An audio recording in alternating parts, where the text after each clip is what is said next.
I'm Chris Wallace of Fox News, and I welcome you to the first of the 2020 presidential debates. After months of preparation, the first presidential debate took place this week. An opportunity finally to hear clearly and concisely what the candidates stood for.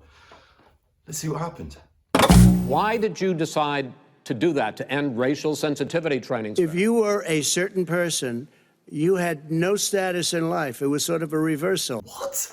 I ended it because it's racist. You can't say that. The question Supreme is, Court Justice, radical left. Will you shut up, man? Listen, who is on your list, Joe? Who's on your All list? right, gentlemen, I think we've ended this. Unprecedented. I'm not here to call out his lies. Everybody knows he's a liar. I want to make sure. Graduated last in your class, not first in your class. I want to make Mr. sure. President, can you let him finish, sir? Isn't he supposed to let the other one speak? I think that the country would be better served if we allowed both people to speak with fewer interruptions. I'm appealing to you, sir, to do that. Well, and him too. Well, frankly, you've been doing more interrupting That's than all he right, has. but he does plenty.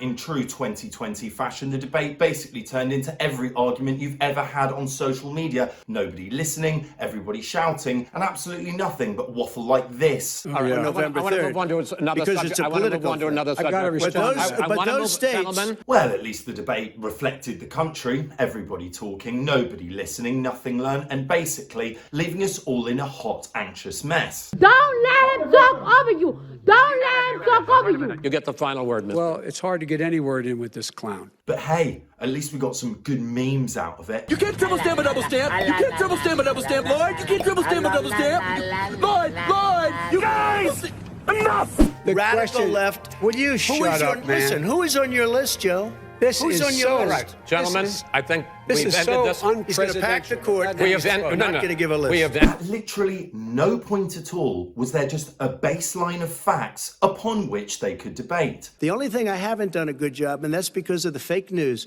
No matter what you say to them, they give you bad press on it. It's just fake news. Just a series of claims, lies, and denials, and from President Trump, a really lovely attack on Joe Biden's son, Hunter. Hunter got thrown out of the military.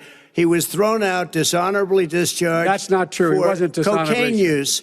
And he didn't have a job until you became vice president. And once you None became of that vice is president, true. The two broke out into open insults. A lot more are going to die unless he gets a lot smarter, a lot quicker. So- Mr. President. did you use the word smart? Don't ever use the word smart with me. Senator, and You're by the the way, worst you were a president vice- America has ever had. Hey, Come Joe, on. let me- While Biden was talking, Trump decided to stop being the candidate and rather become the moderator himself, asking and often answering questions on his behalf. They What are you throw going to him do out about it? left There and are right. millions of ballots going out What right you now. do What is are you gonna go do? and vote. You do a solicited ballot, No, and that's I'm not- okay, I know or your you go and complaint. vote. I'm asking you about the fact that millions of people You go have and vote. And then decided to ask President Trump to disavow white supremacy. Are you willing tonight to condemn white supremacists and militia groups and to say that they need to stand down and not add to the violence in a number of these cities? I'm willing to do anything. I want to see Well, peace. then do it, sir. Say it. Do it. Say it. Do you want to call him? What do you want to call him? Give me a name. Give me a White name. Go ahead. supremacists and Who would white you like me to condemn? White Proud Boys. supremacists and right Proud militia. Boys, stand back and stand by. The terrifying thing about President Trump telling militias to stand back and stand by is that it's an open signal to make sure that come election day, they'll be on the street standing by with their big messed up AK-47s, just waiting for someone to come along and say, oh, I don't know, he lost the election. They responded passionately and with tremendous enthusiasm. So they see this as a call to arms.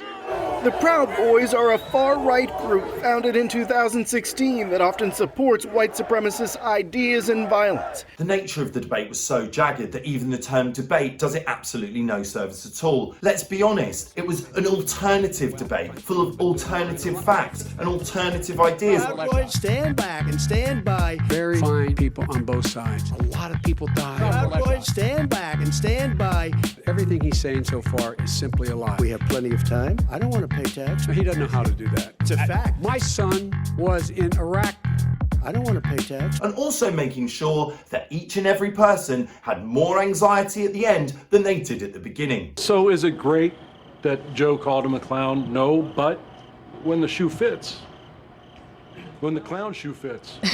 President Trump, Vice President Biden, it's been an interesting hour and a half. I want to thank you both for participating. The majority of this group tells me there was no winner tonight. In a year where the California wildfires are ripping through America, where Black Lives Matter has come and exploded onto the scene, one can only imagine the total that's going to take place after the November election causes literally everyone in the world to have an immediate cardiac arrest simply to get over the fact that this is actually reality. I'm Jolyon Rubinstein, this has been Not the News, and I'm not stressed out at all. If everybody wore a mask and social distance between now and January, we'd probably save up to 100,000 lives. The president tweeting out just moments ago here in the United States said tonight, Flotus and I tested positive for COVID-19. I don't wear masks like him. Every time you see him, he's got a mask. He shows up with the biggest mask I've ever seen.